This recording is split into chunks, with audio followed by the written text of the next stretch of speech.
अस्सलाम वालेकुम। प्रोग्राम सवालनामा के साथ मैं हूं इमरान सनाउल्लाह। नाज़रीन, मशरिक़ वस्ता में ईरान और अमरीका के दरमियान बढ़ती हुई कशीदगी ने आलमी अमन के हवाले से नए खदशात को जन्म दे दिया है। एक बरतानवी रिपोर्ट में इंकशाफ किया गया है कि अमरीकी सदर डोनाल्ड ट्रंप की जानिब से ईरान की तहजीब ख़त्म करने की धमकियों ने न सिर्फ मशरिक़ वस्ता बल्कि यूरोप और एशिया में भी मुमकिन जौहरी तसादुम के खदशात बढ़ा दिए थे।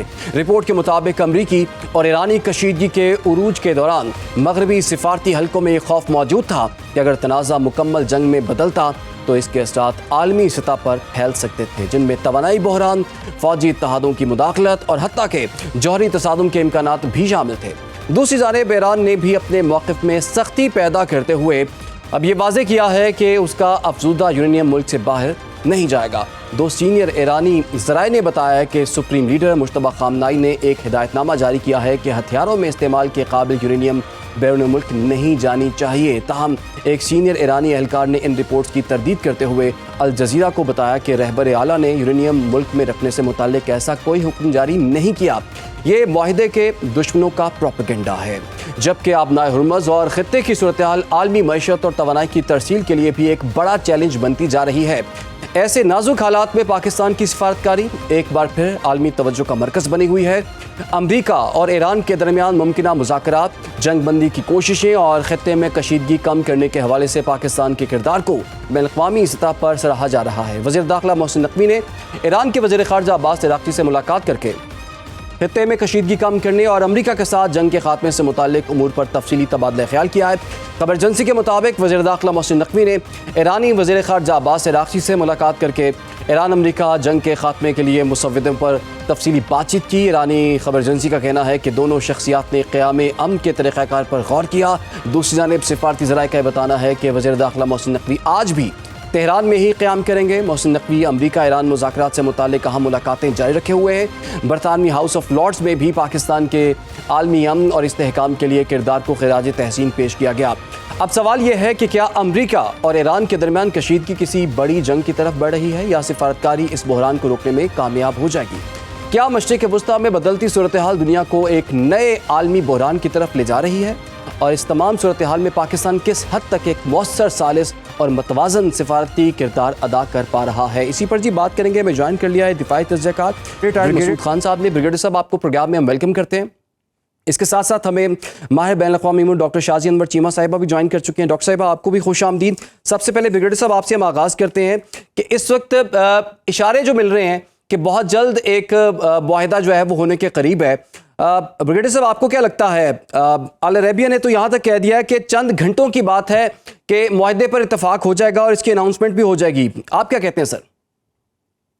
जी, बहुत शुक्रिया। लाइकली है, और क्योंकि देखें इसमें जो कंसेप्ट जिसकी बात की जा रही है दैट इज जिस प्रेसिडेंट ट्रम्प ने भी बात की है, लेटर ऑफ इंटेंट की बात की है, एक्सटेंड बाय एग्रीमेंट की बात की है कि इनिशियली आप कुछ चीज़ों पे एग्री कर जाएं और जो मोस्ट डिफिकल्ट इश्यूज हैं और या पॉइंट्स है दैट कैन बी डेफर्ड और बाद में वो डिस्कस हो सकते हैं। सो इनिशियली देखें कि जंग बंदी पे एक मुकम्मल जंग बंदी हो जाएगी। That is one of the concept इसमें हो रही है।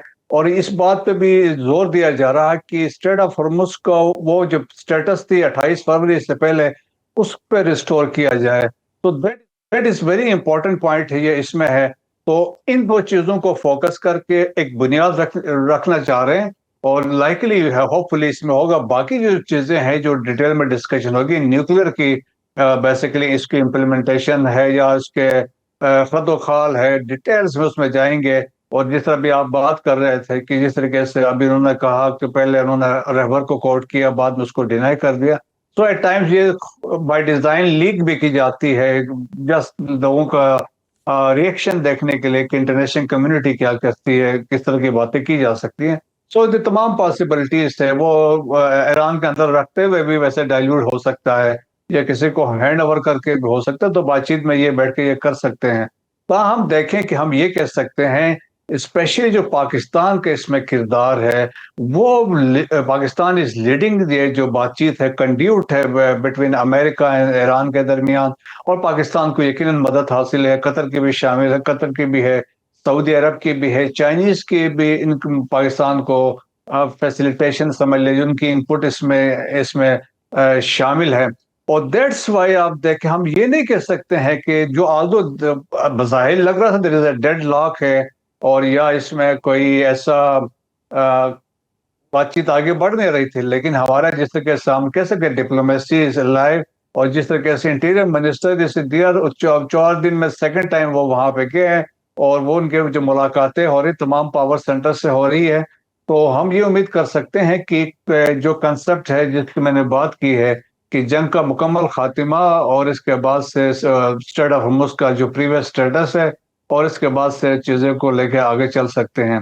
سو دیٹ از ویری امپورٹنٹ. اور جی اسٹیٹ آف ہرمز کا خاص طور پر دیکھیں اس کے انٹرپریٹیشن میں بہت ساری کنفیوژن ہے، اور اسپیشلی کیونکہ جس طریقے سے ابھی ایران نے ڈیفائن کیا ہے اپنی جورسڈکشن شو کی ہے اور انہوں نے ایک اپنا میپ بھی ایشو کیا ہے، لیکن اس اگر آپ میپ دیکھیں گے تو اس میں عمان کا ایریا بھی شامل ہے اور پھر یو ای کا بھی شامل ہے. So that is a debatable اور کنٹیسٹ والا پوائنٹ ہے. So that has to be decided by United Nation کے چارٹر کے اندر سے دیکھنا پڑے گا، جو ان کے لا آف سی ہے اس کے مطابق کیا ہے کہ اس میں کیا ہوگا کہ انٹرنیشنل واٹرز کہاں پہ ہے، آپ کے ٹیریٹوریل واٹرز کہاں پہ ہے. تو لیکن بنیاد ایک رکھی جا رہی ہے کہ تاکہ جنگ کے مکمل جنگ کا خاتمہ ہو اور بات چیت کو لے کے آگے چلے. So that's why the concept ہے کہ لیٹر صحیح. آف انٹینٹ ہے، ایک فریم ورک بنے گا، ڈیٹیل آگے جائیں گے، لیکن for the time being Strait of Hormuz کو کھول دیں، امریکن اپنا نیول بلاکیڈ اٹھا لیں گے اور اس کے بعد جنگ کا مکمل خاتمہ ہو تو ہوپ فلی یہ ہو اس طرف جائیں گے. اچھا ڈاکٹر شازیہ، جیسے کہ ہر طرف سے مثبت اشارے مل رہے ہیں، اور یہ چیز جو کہ وزیر داخلہ محسن نقوی جو ہے وہ دوسرا انہوں نے تہران کا دورہ کیا، وہاں پہ جیسے بریگیڈیئر صاحب بھی بتا رہے ہیں کہ بڑی اہم شخصیات سے ان کی ایک جگہ دو ملاقاتیں بھی ہو رہی ہیں. تو آپ کو لگتا ہے کہ فریم ورک جو ہے وہ کسی حد تک لاک ہو چکا ہوگا؟ یہ جو سفارتکاری میں تیزی نظر آئی ہے، کیا اس کے پیچھے کوئی ڈیولپمنٹ ہے یا پھر ایک ڈیڈ لائن موجود ہے کہ اس سے پہلے اس مسئلے کو حل کر لیں تو مسئلہ خراب ہو جائے گا؟ سفارتکاری جو ہے یہ کنٹینیوس پروسیس ہے اور یہ کنٹینیوسلی ہی چلنا ہوتا ہے، اور باقی معاملات بھی ساتھ ساتھ چلتے ہیں. جہاں تک یہ ہے کہ کیا کوئی کسی نتیجے پر پہنچا جا چکا گیا ہے اور پھر اس کے بارے میں بات ہو رہی ہے، تو میری انڈرسٹینڈنگ یہ ہے کہ نہیں، ایسا کچھ نہیں ہو رہا ہے. کیونکہ جو ایرانین انفارمیشن ہمارے پاس پہنچ رہی ہے وہ یہ ہے کہ وہ جنگ کی مکمل تیاری کر کے بیٹھے ہوئے ہیں، بلکہ بعض اوقات تو ان کو سن کے لگتا ہے ضرورت سے زیادہ تیار ہو کے بیٹھے ہیں، اور بار بار وہ یہی حوالہ دیتے ہیں کہ ہم پہ حملہ ہونا ہے، ہم پہ حملہ ہونا ہے اور ہم تیار ہیں. تو ان کی تیاری کو اگر ہم ایک طرف رکھیں اور ساتھ میں جو ملٹری بلڈ اپ ہے اس کو دوسری طرف رکھیں، تو اس میں پھر ہم یہ دیکھ سکتے ہیں کہ اگر یہ جنگ دوبارہ شروع ہوتی ہے، جس کے کہ بہت زیادہ چانسز ہیں، تو پھر صورتحال کیا ہوگی اور ایران کے جو ملٹری ٹارگٹس ہیں وہ کتنے بچ گئے ہیں گلف کے اندر، اور پھر وہ کیا کرنے والے ہیں وہاں، اور اس میں ہمارا رول بہت کریٹیکل ہو جائے گا. پھر تو سننے میں یہ آیا ہے، میری انفارمیشن یہ ہے کہ ایران ایسی صورت میں ڈیگو گارسیا اور سائپرس کی طرف جائے گا یا انڈر سی کیبلز کاٹنے کی بات کرے گا. باب المندیب گلف کے بارے میں جو ہماری میڈیشن ہے اس میں بہت تیزی آ گئی ہے، جس کے اندر اب ریسنٹلی یو اے ای بھی جو ہے اپنا ادھار مانگنے کے بعد اور ہمارے 40,000 بندے واپس بھیجنے کے بعد اب سننے میں آ رہا ہے کہ وہ بھی پلٹ کے جو ہیں وہ دوبارہ سے جو ہے روٹھا پیا منانے جو ہے وہ سیاں کو منانے تشریف لا رہے ہیں. تو وہ بھی کچھ نہ کچھ ایسی حرکتیں کر رہے ہیں کہ جی تھوڑا بہت دیکھیں، ہمیں بھی ساتھ رکھیں.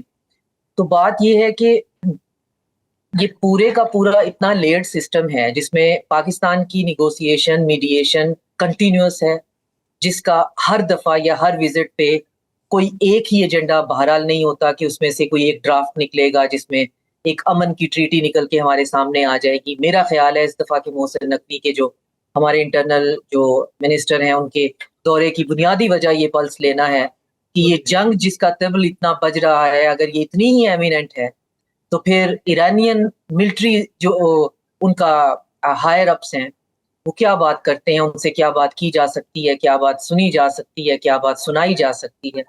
اور ساتھ میں پھر پاکستان بہت بھرپور طریقے سے وہی سیکیورٹی ارینجمنٹ جو کہ میں بار بار کہتی ہوں کہ اس سے کام کر رہے ہیں، اور وہ سیکیورٹی ارینجمنٹ میں جو لیٹسٹ خبر ہے اس میں رشیا، چائنا اور پھر اب نارتھ کوریا بھی شامل ہونے لگا ہے اور ایسٹ ایشیا کے ممالک. اب ان دونوں چیزوں کو ہم پیرالل لے کے چلیں گے تو بات سمجھ میں آئے گی. پاکستان ایک بلو پرنٹ تیار کر رہا ہے فیوچر کے سیکیورٹی ارینجمنٹ کا جو کہ انڈیجنس ہے اور اس ریجن کا ہے، جس کو پہلے جو ہے وہ سنا کے سمجھ کے کہیں سے ڈھونڈا کے صرف میں ہی پاکستانی میڈیا پہ بات کر رہی تھی. اب ریسنٹلی پوٹن اور شی نے اپنے जॉइंट कम्युनिके में भी उसका जो है इंदिया दे दिया, तो थोड़ी सी और तसल्ली हुई कि ये सिर्फ मेरे डॉट्स नहीं थे जो कनेक्ट हो रहे थे। जी साथ में कहीं से इंफॉर्मेशन और मेरे पास पहुंची है कि उसमें नॉर्थ कोरिया और ईस्ट एशिया के ममालिक भी शामिल है, तो बहुत एक्सपेंडेड है, बहुत एक्सपेंड कर रहा है, तो पाकिस्तान उस पे भी काम कर रहा है। लेकिन हमारे पास एक हॉट वॉर भी है, और उस जंग के अंदर ईरान जो है वो अपनी मैदान जंग के अंदर जीती हुई जो एक जंग है उसको मेज पे बैठकर नहीं हारना चाहता है, और मेज पे बैठकर किस बुनियाद पे वो वहां पे बात करे, जबकि जंग के जो मकासद हैं वेस्ट के वो नहीं हैं जो वो हमारे सामने बताते हैं, या जो उन्होंने हमें इंटरनलाइज करवा लिए हुए हैं। यूरेनियम एनरिचमेंट जंग का ऑब्जेक्टिव कभी भी नहीं था। स्टेट ऑफ हुर्मुज तो उसके वैसे ही बाद में बंद, तो वो उधर से बयानात देते हैं, इधर से ईरानी जो है आगे से काउंटर बयानात दे देते हैं। बिहाइंड द क्लोज डोर जो है वो बातें कुछ और चल रही होती हैं। चाइना और रशिया को कोई प्रॉब्लम नहीं है स्टेट ऑफ हुर्मुज जो है वो ईरान और ओमान अगर ऑपरेशनलाइज करे, प्रोवाइडेड कि वो गारंटी दे सबकी सिक्योरिटी की।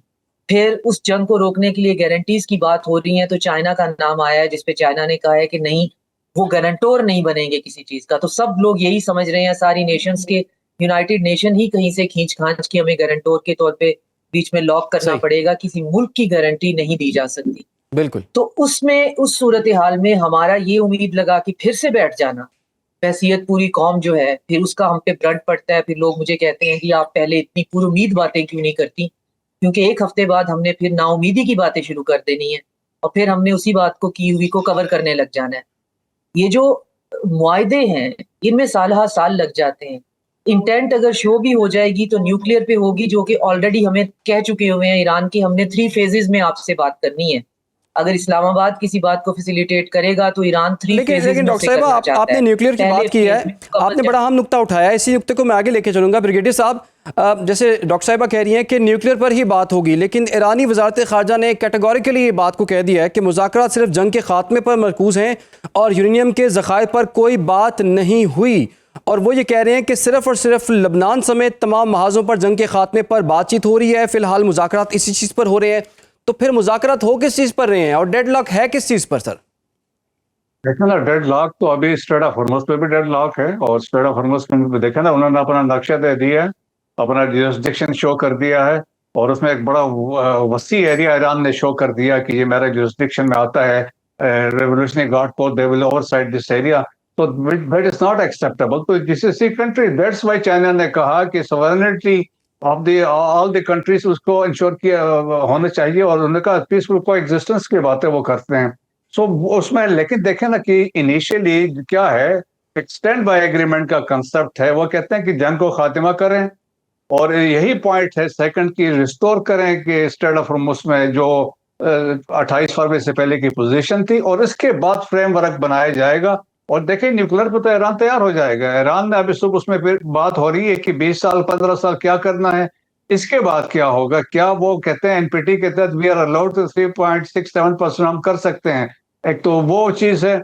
और सेकंड वो जो इनरिच यूरेनियम है उस पर क्या है, देखें ना, अमेरिकन के लिए भी डिमांड तो यही है। अगर वो ऐसे चीज कर लेते हैं तो लोग उनसे भी पूछेंगे ना। 2015 में joint compressive plan of action जो ओबामा का था, तो अभी आपने क्या इसमें नया तब्दीली की है क्या, व्हाट इज योर अचीवमेंट। सो वो भी एक प्रेशर है। लेकिन इनिशियली कोशिश ये है, पहले भी बात हो रही थी कि एमओयू की बात हो रही थी कि एक स्टेप लिया जाए कि जंग बंदी हो जाए और मुकम्मल जंग बंदी का हो, और इसके बाद से वो अमेरिका से नेवल ब्लॉकेड भी हटा दें और ये स्ट्रेट ऑफ हॉर्मुज खोल दें, ताकि एनर्जी की सप्लाईज हो और दुनिया में रिलीफ एक कंसेप्ट जाए। सो इसमें तो सबके कंसेंसस है। इसमें ईरान ने अपना तो देखें ना कि एक अपना स्ट्रांग, आपने एक स्टांस तो लेना है, अगले पे प्रेशर डालना है। और इसी तरीके से जब देखिए, जब अमेरिकन कहते हैं कि अगर हम जंग के लिए तैयार थे और जिस तरह स्ट्राइक्स होनी थी अगर थी, तो एक कंसेप्ट तो था, वो भी एक प्रेशर टैक्टिक्स थी कि हम ये कर सकते हैं, और अभी भी ऐसी बातचीत चल रही है। तो तमाम ये चीजें हैं। लेकिन अल्टीमेटली देखें, पाकिस्तान जो किरदार अदा करे, पाकिस्तान चाहता है मुकम्मल सीज फायर हो इसके बाद, और इसके बाद जो अंडरस्टैंडिंग हो, इसके बाद लेके चीजों को आगे चलें। और यही अमेरिकन भी चाह रहे हैं। द ओनली थिंग इज अभी कन्विंस कर रहे हैं ईरानी इसको कि इस चीज पे, स्पेशली स्ट्रेट ऑफ हॉर्मुज पे, इस चीज के वो इतफाक कर ले, वरना अदरवाइज देखें कि ये किसी को एक्सेप्टेबल नहीं होगा स्ट्रेट ऑफ हॉर्मुज में اور آپ نے دیکھا، ہم نے پاسٹ میں ہم نے دیکھا تھا there was a development جب یورپین یونین اور ایلس باقی ممالک نے مل کے they decided ایک کولیشن بنانے کی کوششیں کر رہے تھے، جس میں جرمنی، فرانس اور یو کے یہ لوگ لیڈر شامل تھے. تو دنیا میں تو کنسرن تو ہے. تو دیکھو میرے خیال میں یہ چیزیں بڑی امپورٹنٹ اس پوائنٹ آف ویو سے، اور پاکستان کے لیے اس لیے امپورٹنٹ ہے. اگر دیکھیں نقوی صاحب وہاں پہ ٹھہرے ہیں تو اس کا مطلب ہے بات چیت چل رہی ہے، اور 2 دفعہ اگر وہ ملے ہیں، عباس عراقچی سے ملے ہیں، ریولیوشنری گارڈ کور کے احمد وحیدی سے ملے ہیں، تو تمام امپورٹنٹ لوگوں سے ملے ہیں. تو ایوری باڈی دیکھیں نا، ہر ایک نے اپنا اپنا جو مدعا ہے یا دفاع کرنا ہے، اپنے نیشنل انٹرسٹ کو پروٹیکٹ کرنا ہے. جی تو وہاں پہ چیزیں ہیں. ہم تو کسی کو ہم فورس نہیں کر سکتے ہیں، ہم ان کو صرف موٹیویٹ کر سکتے ہیں کہ درمیان کا کوئی راستہ نکلے. تو ہم یہ امید کر سکتے ہیں، ہوپ فلی دیکھیں میرے خیال میں کہ اس سے ہو سکتا ہے دیر از اے پاسبلٹی ہے کہ ایک انڈرسٹینڈنگ ہو جائے، اور سبسیکوینٹلی جو نیوکلیر والا ایشو ہے وہ بعد میں بیٹھ کے اس صحیح میں ڈیلیبریشن یہ کر سکتے ہیں. ٹھیک ہے. آپ نے کہا کہ ہو سکتا ہے کہ کوئی انڈرسٹینڈنگ ہو جائے اور نیوکلیر والا معاملہ جو ہے بعد میں بیٹھ کے اسے حل کیا جائے. بریگیڈیئر صاحب اور ڈاکٹر شازیہ، آپ ہمارے ساتھ رہیے. ناظرین، ہمیں اس وقت ایک چھوٹی سی لینی ہے اور بریک کے بعد واپس آئیں گے، کچھ دیگر معاملات پر بھی بات کریں گے. ایک بریک کے بعد ویلکم بیک. گفتگو کے سلسلے کو آگے بڑھائیں گے. اچھا ڈاکٹر شازیہ، ابراہیم رضائی صاحب کا ایک جو بیان ہے وہ سامنے آیا. انہوں نے کہا ہے کہ علاقائی ممالک کے پاس اب بھی وقت ہے کہ امریکیوں کی مستقل بے دخلی کا اعلان کریں، بعد میں ہم سے شکایت نہ کریں. اس پوسٹ وار سینیریو میں آپ امریکہ کی کیا پریزنس خلیجی ممالک میں دیکھتی ہیں، یا خلیجی ممالک کو ریلائز ہو گیا ہے جو سیکیورٹی امبریلا انہیں پرووائڈ کیا گیا تھا وہ تو انہیں سیکیورٹی پرووائڈ نہیں کر سکا، اور کسی طریقے سے اب اس جنگ کے بعد انہیں امریکہ سے جان چھڑوا لینی چاہیے؟ ہر سوورن کنٹری کے پاس پورا ایک رائٹ ہے کہ وہ اپنا سیکیورٹی ارینجمنٹ کیا رکھنا چاہتا ہے. گلف کو جو سیکیورٹی ارینجمنٹ سوٹ کرتا تھا تیل ملنے کے بعد، کہ وہاں پہ جو ویسٹ ہے جو ان کی کموڈٹی کو جو ہے اس را چیز کو کموڈیفائی کرا سکتے ہیں، بیچ سکتے ہیں، ان کو فائدہ دے سکتے ہیں، وہ ان کو بدلے میں کیا فائدہ دے سکتے ہیں. اور ایک بڑا لمبا عرصہ چلا کہ پیٹرول نے جو ہے وہ ویسٹ کو فائدہ دیا، ویسٹ نے گلف کی مونارکیز کو فائدہ دیا، لیجیٹمیسی سے لے کر ان کو ہر طرح سے تحفظ فراہم کیا. چلتے ساتھ میں پھر ریجنل جو ہے وہ پالیٹکس بھی چلتی رہی، اور اس ریجنل پالیٹکس میں جو ایک بیچ میں پرابلم تھا وہ ایران تھا. وہ ویسٹ بہت پہلے جو ہے برٹش امپیریل ٹائم سے سمجھ گئے ہوئے تھے کہ ایران جو ہے سیولائزیشنل سٹیٹ ہے، ایک بہت بڑا پرابلم ہے. تو اس پرابلم کو سالو کرنے کے لیے سب سے پہلے گلف کو یہ کہنا کہ تمہیں اس سے حفاظت کے لیے ہم تمہارے پاس موجود ہیں. تو اب وہ اس ارینجمنٹ پہ ہم ان کو کرٹیسائز نہیں کر سکتے، وہ ان کے وقت کی ضرورت تھی، اور پھر وقت نے ہی ثابت کیا کہ جس ایران سے ان کو بچانا تھا وہ نہیں بچا پائے. اب وہ اپنے آپ کو ڈائیورسیفائی کر رہے ہیں، ان میں سے کچھ جو ہیں وہ اوپنلی ڈائیورسیفائی کر رہے ہیں، اپنی اکانومی کو بھی، اپنی سیکیورٹی کو بھی. کچھ جو ہیں وہ یو اے ای کے جیسا کہ ہم کہہ سکتے ہیں، بحرین کہہ سکتے ہیں، وہ دوبارہ سے آپ کو امریکہ کے اور ویسٹرن جو ہے زائنسٹ کیمپ میں دوبارہ سے جاتے ہوئے نظر آتے ہیں. اپنی ان کی چوائس ہے، اپنی ان کی مرضی ہے. اب اگلی صورتحال ان کی سیکیورٹی ارینجمنٹ کی کیا ہوگی؟ جو میرا خیال ہے سعودی عربیہ اور اس کے ایلائز جو ہیں، وہاں پہ جو سب سے بڑا سیکیورٹی پرووائڈر ہوگا وہ پاکستان ہوگا. آف کورس ہمیں یہ دنوں مہینوں میں بات پتہ نہیں چلے گی، لیکن یہاں پہ جو سیکیورٹی ارینجمنٹ کی بات ہو رہی ہے اس میں سپیئرز جو ہیں وہ دیے جائیں گے پاورفل کنٹریز کو، اور اس ریجن کے اندر پاکستان جیسی ڈیٹرنس اور پاور کسی کے پاس نہیں. تو ہو سکتا ہے کہ کچھ ادھر سے سینٹرل ایشیا اور پھر گلف جو ہے اس کی سیکیورٹی کی ارینجمنٹ، اور سیکیورٹی سے ارینجمنٹ کی مطلب یہ نہیں ہے کہ وہاں جا کے ان کے لیے جنگیں لڑنا، صرف ان کے لیے ایک فلوسافیکل ڈیٹرنس جو ہے کہ ہم موجود ہیں اور یہ ایریا جو ہے آپ نے یہاں نہیں آنا. باقی جو ہے ایسٹ ایشیا جو ہے وہ کسی اور کے حصے میں آئے گا، اور پورا ریجن جو ہے وہ اس طرح سے ڈیوائڈ ہو رہا ہے. اسی لیے جو ہے اس کو نارتھ کوریا کو بھی شامل کیا جا رہا ہے، کیونکہ کچھ جو ہے وہ علاقے پھر اس کو بھی کہا جائے گا، کیونکہ پاورفل کنٹریز ہمارے گلوبل ساؤتھ میں یہ 4-5 ہی ہیں جو نیوکلیئر پاور بھی ہیں، جن کے پاس ڈیٹرنس بھی ہے. تو آپ کا سوال یہ تھا کہ گلف کنٹریز کا نیا سیکیورٹی ارینجمنٹ کیا ہوگا. سعودی عربیہ کا نیا سیکیورٹی ارینجمنٹ جو ہے وہ ڈائیورسیفائیڈ ہے، وہ بہت سلولی جو ہے ویسٹ کی طرف سے اپنا ہاتھ جو ہے وہ کھینچے گا، لیکن ہماری طرف جو ہے انہوں نے خود کو مکمل سیکیور کر لیا ہوا ہے. تو یہ تو ان کا سیکیورٹی ارینجمنٹ ہے. یو اے ای نے ابھی ڈیسائیڈ نہیں کیا ہے، وہ ابھی بھی اسرائیل پہ ریلائی کر رہے ہیں. نئے تھاڈ میزائل بھی انہوں نے باہر سے آسٹریلیا سے منگوائے ہیں، جو آئرن ڈوم کی بیٹریز بھی انہوں نے اسرائیل سے منگوائی ہیں. تو وہ ایک اور کیمپ میں نظر آتے ہیں. تو وقت بتائے گا کہ ان کا سیکیورٹی ارینجمنٹ کیا ہوتا ہے. لیکن براڈر سیکیورٹی ارینجمنٹ میں جو سب سے بڑا مسئلہ ہے جو کہ اسرائیل کو اور یو اے ای کو اور امریکہ کو سوٹ نہیں کرے گا انکلوڈنگ انڈیا، وہ یہ ہے کہ ایران کو انٹیگریٹ کر دیا جائے اس پورے جو ریجن ہے۔ ایران کی انٹیگریشن سے ہوگا یہ کہ بہت سے ایسے ہوکس اور فراڈ جو چل رہے ہیں سیکیورٹی کے نام پہ وہ ویسے ہی ختم ہو جائیں گی، ان کی لاجیکل جسٹیفیکیشن ہی ختم ہو جائے گی۔ صحیح. تو ایران جو ہے اس کو بہت حوصلے کے ساتھ، ابھی میری اپنی انڈرسٹینڈنگ یہ ہے کہ بے شک وہ یہ سمجھتا ہے کہ نیوکلیئر جو ہے وہ امریکہ نے جنگ جو ہے وہ انریچمنٹ کے لیے نہیں کی ہے، وہ اس کے ٹکڑے ہی کرنے آیا تھا۔ بے شک یہ صحیح ہے کہ وہ ابھی بھی جنگ کی تیاری کرنے کے لیے اس پہ بالکل تیار ہے، لیکن ایران کو اس وقت چاہیے کہ اپنے ایلائز اور پارٹنرز کے ساتھ فی الحال کوئی گریسفل ایگزٹ دیتا ہوا، چاہے وہ کتنی ہی ریٹوریکل کیوں نہ ہو، کیونکہ اس وقت ان کے پاس کوئی ٹینجیبل ان کو گریسفل ایگزٹ تو مل ہی نہیں سکتی، جو بھی ہے ریٹوریکل ہے، وہ دینے کے بعد جو ہے ان سے جان چھڑوائیں، اور پھر اگر ان کو 15 یا 20 سال کا بھی اسٹریٹجک پاز ملتا ہے تو ہمارا پورا ریجن جو ہے وہ کنسولیڈیٹ کر جائے۔ میری اپنی ذاتی انڈرسٹینڈنگ یہ ہے کہ امریکہ اگر اب یہاں سے کوئی نام نہاد جو معاہدے کا چورن لے کے گیا بھی تو وہ بھی 10-15 سال اس پہ صرف ٹکے گا، وہ پھر دوبارہ واپس آئے گا، کیونکہ ان کے آبجیکٹو یہ ہیں۔ اور آبجیکٹو آپ دیکھ لیں کہ وہاں پر جو ہے وہ کیگن جیسے لوگ جو ہیں، وکٹوریا نیولینڈ کے ہسبینڈ جیسے، وہ آرٹیکلز لکھ رہے ہیں کہ یہ ہیومیلیشن ہے اور اتنی ہیومیلیشن ہمیں برداشت نہیں کرنی چاہیے، جی. ہم ایک پاور ہیں وغیرہ وغیرہ۔ انہوں نے اور ڈاکٹر صاحبہ جس آپ پاور کی بات کر رہی ہیں، سپر پاور کی بات کر رہی ہیں، ان کو بڑا بھاری نقصان ہوا ہے۔ بریگیڈیئر صاحب، ابھی تک کی جو اطلاعات ہیں، جو نقصان کا تخمینہ امریکہ نے جو پبلکلی پیش کیا ہے وہ $29 بلین ہیں، لیکن اپنے جو انہوں نے جو اگلے سال کا دفاعی بجٹ مانگا ہے اس میں $500 ارب اضافی انہوں نے مانگ لیے ہیں۔ پہلے تقریباً $1000 ارب تھے، تو اگر نقصان 29 ارب کا ہوا ہے تو 500 ارب اضافی انہوں نے کیوں مانگ لیے ہیں؟ اور دوسرا جو نقصان کی رپورٹ جو سامنے یہ کانگریس میں پیش ہوئی ہے کہ وہ کہتے ہیں کہ امریکہ نے ایران جنگ میں 42 جنگی طیارے کھوئے ہیں یا انہیں نقصان ہوا ہے، اس میں F-35 ہے، F-15 ہے، ایندھن طیارے ہیں، نگرانی جہاز ہیں، ڈرونز شامل ہیں۔ تو اور دوسری جانب ہم یہ بھی دیکھ رہے ہیں کہ ایران کی جو فوجی بحالی توقع سے زیادہ تیز نظر آئی ہے، ڈرون دوبارہ انہوں نے پروڈیوس کرنا شروع کر دیے ہیں۔ تو بریگیڈیئر صاحب، اس وقت دباؤ آپ کو کس پر نظر آ رہا ہے؟ اور جیسے کہ امریکہ کا اتنا نقصان جب سامنے آیا ہے تو امریکہ کے لیے، خود ڈونلڈ ٹرمپ کے لیے الیکشن سے پہلے کتنا نقصان دہ ہو سکتا ہے؟ دیکھیں، دباؤ دونوں پہ ہے، امریکہ پہ بھی ہے، ایران پہ بھی ہے۔ اور ایران دیکھیں کہ اکنامکلی بہت ویک ہے، اور اس کے جس طریقے سے وہ خود مانتے ہیں $300 بلین پلس کا ان کا اپنا لاس ہوا ہے، نیول بلاکیڈ لگا ہوا ہے، اپنا آئل وہ بیچ نہیں سکتے ہیں، لینڈ روٹس بڑے لمیٹڈ ہے، وہاں سے اس لیول کی چیزیں ہو نہیں سکتی ہے۔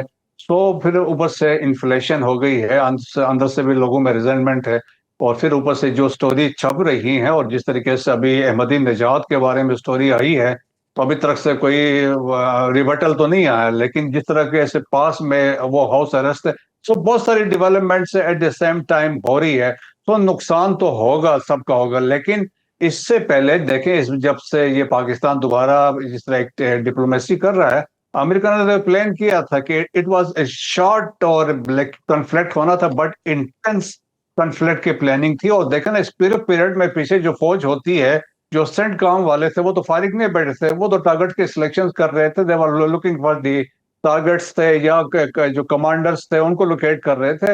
تو تیاریاں تو ہر طرف سے مکمل ہے، تو لائکلی ہے کہ اگر خدا نخواستہ فیوچر میں کنفلکٹ ہوتا ہے تو it will be very short, لیکن بڑے انٹینس ہوگا، اور اس کے کیٹاسٹروفک امپلیکیشنز ہو گئے۔ دیٹس وائی آپ دیکھیں کہ ابھی جو کنسپٹ پہ بحث ہو رہی ہے، وہ ٹرائنگولر کوئرشن کی بات ہو رہی ہے، کہ ایران نے یہی سوچا ہے کہ اگر ایسا کچھ ہوتا ہے تو میں اس ولنریبلٹیز کو ہٹ کروں گا کہ جس سے امریکہ کو تکلیف ہو۔ دیٹ از بیسیکلی کیا ہے کہ آپ کی گلف کے کنٹریز ہیں، کیونکہ امریکن انٹرسٹ ہے یا ان کی انویسٹمنٹ ہے وہاں پہ، یہ کنسپٹ کو اس کو وہ ایکسپینڈ کریں گے، اور ادروائز انہوں نے کہا ہم اس کو widen with the scope of the war, جس کا مطلب ہے کہ اس سے باہر بھی وہ نکل سکتے ہیں، اور جس میں بہت سارے آپشنز ان کے پاس موجود ہے۔ اور ہمارے سامنے ایک تو مثال ہے نا کہ پروبلی 18 مارچ کو اسرائیلیز نے جو ساؤتھ فارس تھا ادھر، وہاں سٹرائکس کے گیس فیلڈ تھے ایران کے، تو دی سیم ڈے ایران نے سٹرائکس کے راس لافان جو گیس فیلڈز ہیں قطر کے، ایک ڈرون گیا تھا اور جس سے نقصان کیا ہوا، ابھی خود قطر نے کہا they will take 5 years for repair and maintenance، اس کے بعد وہ پروڈکشن سٹارٹ ہوگی. سو دیٹ از دی امپلیکیشن وہاں پہ ہے. رہی بات ہے، دیکھیں امریکہ کو لاس ہوا ہے، اور اسپیشلی جب وہ اسٹرائکس ہوئے انیشلی بیسس پہ، اس سے اباؤٹ 42 جس طرح فگر بتائی جا رہی ہے، اس میں ڈرونز بھی شامل ہے، اور اس کے علاوہ باقی جہاز بھی ہے، ٹینکرز بھی ہیں، اور ایواکس طیارے بھی شامل ہے. دیٹس وائی آلموسٹ $8 بلین کا تو یہ لاس ہے. اور انیشلی پھر انہوں نے کم بتایا تھا، اب تو $29 بلین پہ ہے، اور کل ہو سکتا ہے اس سے بھی زیادہ نقصانات کی بات ہو سکے. دیٹس وائی انہوں نے کہا تھا اگر فیوچر میں ہم نے یہ کنٹینیو کرنا ہے آپریشنز، تو وہ $1.5 ٹریلین کے انہوں نے بجٹ کی بات کی تھی، جو لائکلی نہیں ہے کہ کانگریس اس کو اپروو کرے. سو میرا خیال میں جو اس طرح کی سچویشن جو جس طرح سے بلڈ ہو رہی ہے، اور پھر اوپر سے آپ یہ بھی دیکھیں کہ ری الائنمنٹس کی بات ہو رہی ہے، ری سیٹنگ کی بات ہو رہی ہے، خاص طور پہ جی سی سی کنٹریز میں آلریڈی دیکھیں اس میں ڈویژن ہے. اینڈ یو ول سی کچھ عرصے کے بعد جی سی سی بھی ویسا ختم ہی ہو جائے گا، اور آپس میں بھی ان کے اتفاق نہیں ہے. اور پھر بڑے مسٹیریس قسم کے ڈیولپمنٹ سے اطلاعات آ رہی ہیں، کون کس کو مار رہا ہے، کیا ہو رہا ہے. تو بہت ساری ایک گیم اس میں ہے. So the only thing is every country جو ہے اپنا نیشنل انٹرسٹ کو پروٹیکٹ کر رہی ہیں، but at the cost of others. ابھی یہ ہے. تو at the same time Pakistan is the only country جو درمیان میں ہے، اور ہم نہیں چاہتے ہیں کہ یہ ایران اور جیسی کنٹریز آپس میں لڑیں، اور یہی بڑی خواہش ہے. اور اب جس طرح ابھی دیکھنا ایک خبر اور مارکیٹ کی جا رہی تھی کہ ٹرمپ اور نیتنیاہو کے آپس میں تلخ کلامی ہوئی ہے. جی ابھی ایرانی اس کو ماننے کو تیار نہیں ہے، وہ کہتے ہیں اٹ از اے اسٹوری. انہوں نے کہا کیا تھا اس کے بعد پاس میں بھی اسی طرح جو بارک ریوٹ کو کوٹ کیا جا رہا ہے جس نے یہ اسٹوری لکھی، کہتے وہ پہلے بھی اسی طرح لکھتا رہا ہے، اور اس کے بعد جا کے پھر وہ اسٹرائکس ہوتی رہی ہیں، جبکہ اندر سے کہتے ہیں وہ they are the same page. تو تمام پاسبلٹیز ہے، تو آپ کس پہ اعتبار نہیں کر سکتے کہ کیا کون سی چیز کیا ہو رہی ہے. اور آپ دیکھیں نا کہ کیا ہوا کہ اسرائیلیز دے ور یوزنگ عراقی ڈیزرٹ میں بیٹھے ہوئے تھے، اور 2 آؤٹ پوسٹ تھے ان کے جہاز اس کو استعمال کر رہے تھے عراقی، اس کو پتہ نہیں چلا. تو یہ تو حالات ہے مڈل ایسٹ میں. تو میرا خیال میں جو پاکستان کی کوششیں، ہماری تو یہی دعا ہے کہ پاکستان کی کوششیں کامیاب ہو، اور جو ایک کیٹاسٹرافک امپلیکیشنز ہوں گی اگر جنگ ہوتی ہے اور فردر ہوتی ہے، تو اس کے سیریس امپلیکیشنز ہوگی، اور پاکستان چاہتا ہے ایسا نہ ہو. بالکل بریگیڈیئر صاحب، آپ نے درست کہا کہ پاکستان چاہتا ہے کہ ایران اور خلیجی ممالک کی جو ہے لڑائی نہ ہو یا ان کے درمیان جنگ نہ ہو. لیکن ڈاکٹر شازیہ، ابھی کچھ دیر پہلے جب آپ فرما رہی تھیں کہ پاکستان خطے کی سیکیورٹی کے لیے ایک بلو پرنٹ پر کام کر رہا ہے، اسے تیار کر رہا ہے، اور کچھ ایک تجویز جو ہے وہ بھی مختلف حلقوں سے سامنے آئی تھی کہ اگر ایسا ہو جائے کہ جس طرح کا ایک معاہدہ پاکستان کا سعودی عرب کے ساتھ ہوا ہے دفاعی معاہدہ، اسی طرح کا اگر ایک معاہدہ ایران کے ساتھ بھی ہو جائے تو کم از کم یہ چیز گارنٹی ہو سکتی ہے کہ کم از کم ایران اور خلیجی ممالک کے تعلقات ایک تو نارملائز ہو سکتے ہیں، اور دوسرا خلیجی ممالک کو مستقبل میں پھر ایران سے یا ایران کو وہاں سے کوئی خطرہ نہیں ہوگا. نہیں، اس بلو پرنٹ میں یہ بالکل نہیں ہے کہ پاکستان جو ہے وہ سیکیورٹی معاہدے جو ہے، میرے علم میں تو نہیں ہے کہ سیکیورٹی معاہدے کرے گا، کیونکہ اس کا فریم ورک ہی ایسا نہیں رکھا گیا ہے کہ جس کے اندر جو بائیلیٹرل معاہدے شامل ہوں. ہمارا سعودی عربیہ کے ساتھ جو معاہدہ ہے وہ اس کی نوعیت الگ ہے اور وہ رہے گا، لیکن اس سیکیورٹی ارینجمنٹ میں انڈیویزیبل سیکیورٹی کی بات ہے کہ کوئی جو نان ایگریشن کی پالیسی ہے وہ سب مل کر کسی ٹریٹی پہ سائن کریں گے اور پورا ریجن کرے گا. تو یہ نہیں ہوگا کہ ایک ملک جو ہے وہ دوسرے کے لیے، ہاں جو قریب کے ملک ہیں ان کے اوپر کسی قسم کے حملوں کی صورت میں یہ موجود ہوگا کہ جی وہاں پہ کون سا ایک جو مڈل جو ٹیئر کا پاور ہے وہ اس ریجن میں موجود ہے. تو یہ جو ہے سفیئرز کے اندر ایک ایک پاور، تو ساؤتھ ایشیا اور سینٹرل ایشیا اور گلف میں جو یہاں پہ ایک طاقت ہے جو کہ بنیان المرصوص آپریشن کے بعد کھل کر سامنے بھی آئی ہے، جس کو دنیا کو بھی دکھایا، وہ ہم ہیں. تو ہم اس کے لیے کوالیفائی کرتے ہیں یہاں پہ. تو اسی طرح اس اسفیئر کے اندر ہم جو ہے سیکیورٹی کو سٹیبلائز کریں گے just by our presence, our deterrence. ہم سیکیورٹی پیکٹ نہیں ہوگا. ایران کا جو ہے آلریڈی اسٹریٹجک جو ہے وہ معاہدہ رشیا کے ساتھ موجود ہے، اور اس اسٹریٹجک معاہدے میں تب بھی رشیا نے کہا تھا کہ آپ اس کے اندر سیکیورٹی کلوز ایڈ کر لیں، تو ایران نے نہیں کیا تھا. ہو سکتا ہے وہ اسی کے اندر جو ہے وہ سیکیورٹی کلوز ایڈ کر لیں، لیکن وہ ایک الگ ارینجمنٹ ہے. یہ بائیلیٹرل ہے. یہ بائیلیٹرل ارینجمنٹ بھی ہمارے لیے زیادہ کام نہیں کرتی جب تک کہ ہم پورا ریجن جو ہے وہ خود سے بیٹھ کر یہ ڈیسائیڈ کر لیں کہ ہم نے اپنے ریلیشنز کو فنکشنل کرنا ہے اور اپنی آنے والی نسلوں کی جو ہے बेहतरी के लिए और अपनी इकोनॉमिक ग्रोथ के लिए हमें सिक्योरिटी और स्टेबिलिटी चाहिए, जिसके लिए हमने अपनी तमाम तर बैरूनी या अंदरूनी ताकतें जो कि हमें मजबूर कर सकती हैं या करती हैं कि हम अपने आप को भी डिस्टेबलाइज करें और साथ में जो हमारा टारगेट है उसे भी करें। तो हम इस पूरे के पूरे सेटअप को जो है इस पूरे रीजन से, ये बड़ा, मैं बार बार कहती हूँ, बड़ा एम्बिशियस प्लान है, बहुत यूटोपियन प्लान है। लेकिन मुझे इससे बड़ी तकवीत मिली जब मुझे कल पता चला कि जी चाइना और रशिया जो हैं उनके प्रीमियर्स खुलकर इस पे बात भी कर रहे हैं। ये अब सिर्फ खबरों की हद तक नहीं है, ये सिर्फ आपको अभी डॉक्यूमेंट्स में, थिंक टैंक्स में आपको ढूंढ ढूंढ के मिलने वाली बात नहीं है, वो खुलकर भी कह रहे हैं। और साथ में ये कि अगर नॉर्थ कोरिया शामिल हो जाता है तो फिर अमेरिका भाई साहब जो हैं वो इस खित्ते में सुकून से, इज्जत से अगर जाना चाहते हैं तो चले जाएं, वरना अगर रहना चाहते हैं तो रह लें, क्योंकि जिन पे हमले के लिए वो बैठे हुए हैं उनको प्रॉब्लम नहीं है। उनकी जो रीसेंट तैयारी है, वो कहते हैं जी हम इसराइल अगर हम पे न्यूक्लियर अटैक भी करता है तो हम उसकी भी प्रैक्टिस कर रहे हैं। हम अपनी कैलकुलेशन कर रहे हैं कि उसके बाद फिर हम मल्टी लेयर्ड जो है वो ऐसी तबाही मचाएंगे कि न्यूक्लियर तो ठीक है, हो गया सो हो गया, उसके बाद फिर बाकी हम जो है जो चीज जो है हमने उसका मल्टी लेयर जो है वो इंतजाम कर लिया हुआ है। तो जैसे अभी ब्रिगेडियर साहब फरमा रहे थे कि हमारी तो सबसे बड़ी ख्वाहिश यही है ना कि जो शॉर्ट टर्म एक जंग बंदी है ये हतमी हो जाए। अब ये जंग बंदी हतमी सिर्फ उसी सूरत में हो सकती है जब अमेरिका यहाँ के किसी मुंह के साथ वापस जा सके। अब आप if we just put ourselves in America's shoes, तो हम क्या करें इसके बाद जाके वहां पे, क्या चूरन बेचें वहां पे जाके कि हम वहां पे गए तो थे ईरान के टुकड़े करने, तो ईरान के तो हमने क्या टुकड़े करने थे, स्टेट ऑफ हुर्मुज हम बंद करवा के आ गए हैं। तो अब वो टामक टोइयां मारते हैं और उनको हमारे जैसे सेन मुल्कों की हेल्प की जरूरत है ऑफ रैम्प के लिए कि आप टामक टोइयां मत मारिए।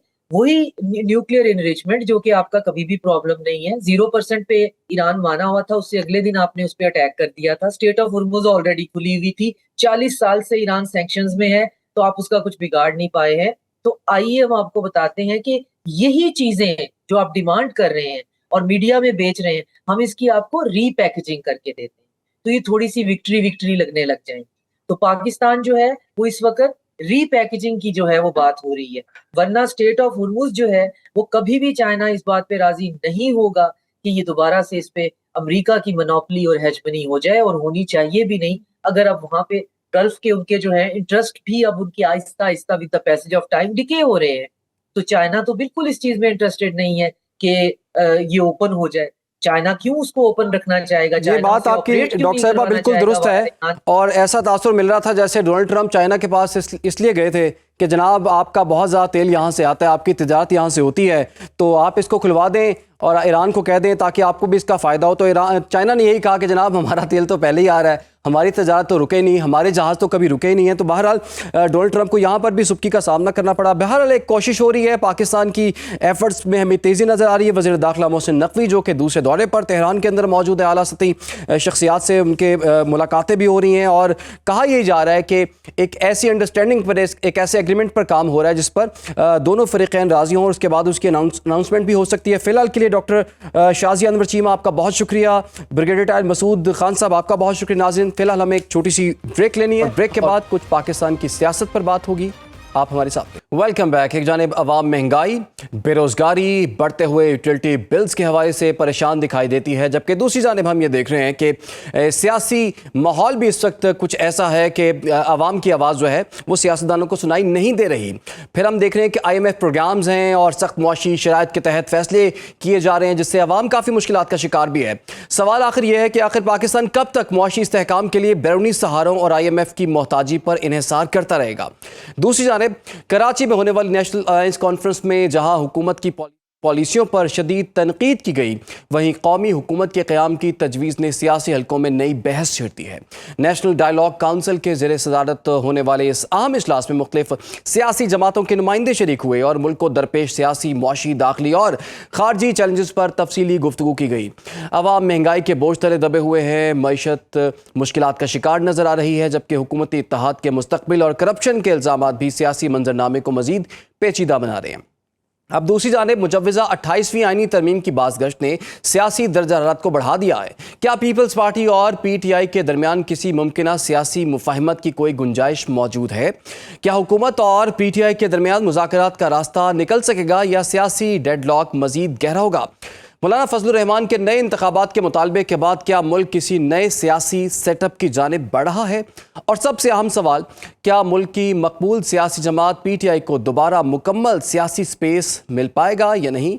इन्हीं सवालात पर बात करेंगे जी। हमें ज्वाइन कर लिया है सीनियर सियासतदान मोहम्मद अली दुरानी साहब ने। दुरानी साहब, आपके वक्त का बहुत शुक्रिया। दुरानी साहब, आप कराची विजिट करके आए हैं, बहुत सी सियासी जमातों रहनुमाओं से आपकी मुलाकातें भी हुई हैं और जो कॉन्फ्रेंस हुई उसमें दोबारा से वही तजवीज़ सामने आई जो कि तजवीज़ आपकी जानिब से कई दफ़ा हम सुन भी चुके हैं कि कौमी हुकूमत का क़याम जो है वो लाना चाहिए। आपके नज़दीक मौजूदा सूरत हाल में तजवीज़ कितनी काबिल अमल है और कितनी मौसर हो सकती है आपके ख्याल में? बिस्मिल्लाहिर्रहमानिर्रहीम।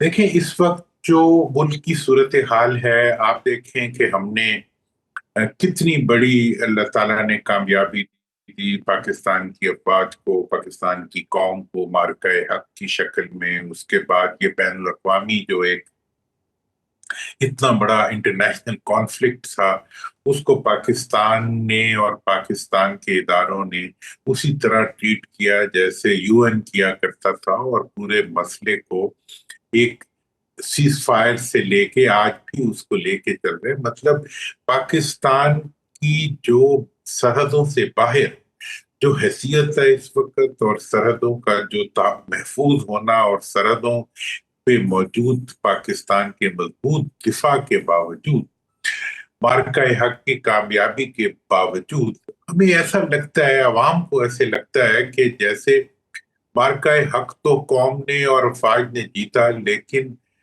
उसके जवाब में कौम को क्या? कौम को हुकूमत ने मार्का जुल्म शुरू कर दिया कौम के खिलाफ। और आप देखें कि दुनिया के अंदर पेट्रोल की रसाई को मुमकिन बनवाने वाला मुल्क जो है, उसके अवाम जो है दुनिया में महंगा तरीन तेल खरीदते। डेफर्ड पेमेंट्स पे जिस मुल्क को मिडिल ईस्ट कंट्रीज पे वो देती हैं, तेल देती हैं, उसके अवाम जो है वो अपनी जान पे खेल के जो है वो तेल डलवा रहे हैं। और इस वक्त ये हाल है कि एक मोटरसाइकिल वाला और एक छोटी गाड़ी वाला और एक गरीब आदमी घर से निकलने से काफिर। तो अब ये जो सारी सूरत हाल इस वक्त हुकूमत ने बना दी है ये, और फिर दूसरी तरफ, एक तरफ कौम जान बलब है, दूसरी तरफ मुल्क का भी यही हाल है कि मुल्क की कोई मुआशी तरक्की का कोई दरवाजा नहीं है जो हुकूमत ने खुला छोड़ा हो, बल्कि हर दरवाजा बंद कर दिया। इस कैफियत के अंदर अब कौम के पास एक ही रास्ता है कि या तो इन हुक्मरानों से जान छुड़ाई जाए या कौम जो है अपनी जान दे दे। ये जो इस सूरत हाल में ये मुतालबा कि नेशनल गवर्नमेंट बननी चाहिए, जिस तरह मौलाना फजलुर रहमान साहब ने भी मुतालबा किया कि नए इंतखाबात होने चाहिए। हम समझते हैं कि नेशनल गवर्नमेंट का बनना एक फितरी अमल है नए इंतखाबात तक बढ़ने के लिए, क्योंकि जब नेशनल गवर्नमेंट बनेगी तो उसके नतीजे में जो मुल्क के इंतहाई कॉम्प्लेक्स इश्यूज हैं जिनको हुकूमत हल नहीं होने दे रही है, NFCA अवार्ड से लेकर आप ये देखें कि बल्दियाती इदारों से लेकर आप ये देखें कि मतलब जो सर्कुलर डेट और जो मतलब मुल्क का मुआशी निज़ाम की ज़बूहाली है, उस सारी चीज को डील करने के लिए इस चीज की जरूरत है कि ऐसी हुकूमत आए जो अवाम के मसाइल को उसी तरह हल करे जिस तरह पाकिस्तान की अफवाज ने पाकिस्तान के दिफा को मसले को हल किया।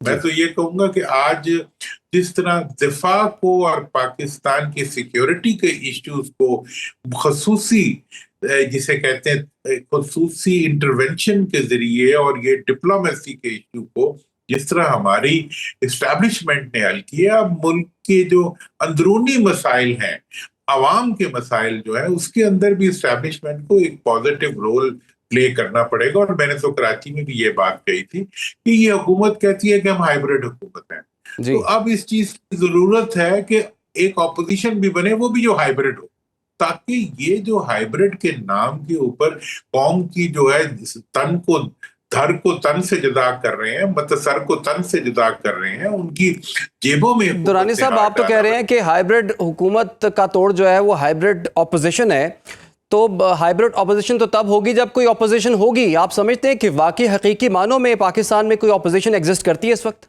देखें, ऑपोजिशन तो सिर्फ इस वक्त एक ही जगह एग्जिस्ट करती है, वो अवाम।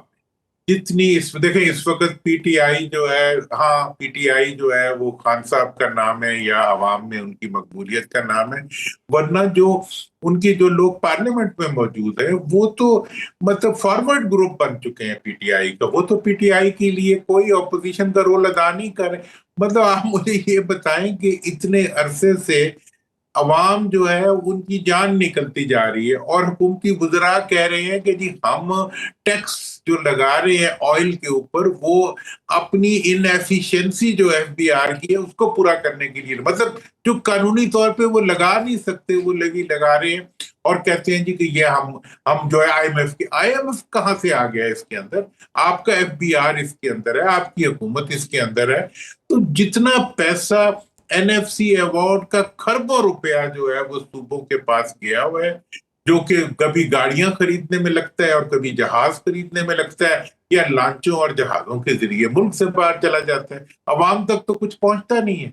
लिहाजा इस सूरत हाल में जो अपोजिशन है वो हकीकत में अवाम है और अवाम के ऊपर होने वाला जुल्म है जिससे निजात के लिए अवाम बेचैन है।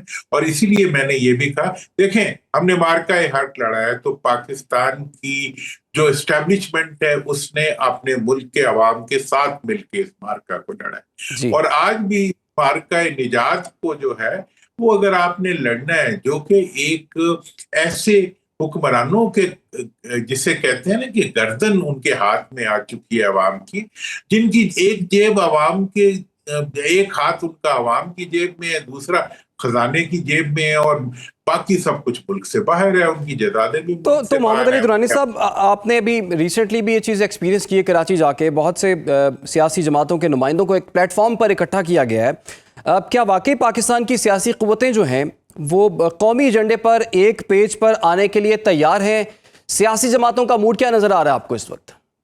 देखिए, पाकिस्तान की जितनी भी सियासी कुव्वतें हैं, हमने अब वहां पे आप मैं देखें मौलाना फजलुर रहमान साहब से हमारी मुलाकात हुई, पीर साहब पगारा से मुलाकात हुई, वहां पे जमात इस्लामी के नुमाइंदे मौजूद थे, वहां पे दीगर एमक्यूएम के नुमाइंदे मौजूद थे, वहां पे दीगर जितनी भी जमातें हैं उनके नुमाइंदे मौजूद थे। इन सब की इस वक्त ये राय है कि मौजूदा हुकूमत के साथ ये मुल्क और ये अवाम नहीं चल सकते। ये अवाम बिल्कुल इससे पहले के अवाम का जिसे कहते हैं ना जिंदगी है, ये जिंदा रहना उनके लिए नामुमकिन हो जाए, इस वक्त हमें कोई इक़दाम उठाना चाहिए। और मैं समझता हूं कि जिस वक्त भी आप नए इंतखाबात कर, और मेरा तो ख्याल है कि हुकूमत को खुद चाहिए कि वो इस वक्त हालात को देखते हुए, वाकयात को देखते हुए असेंबलियों को डिसॉल्व करके मुल्क के अंदर एक नेशनल गवर्नमेंट फॉर्म कर दे और वो नेशनल गवर्नमेंट जो है वो आगे चल के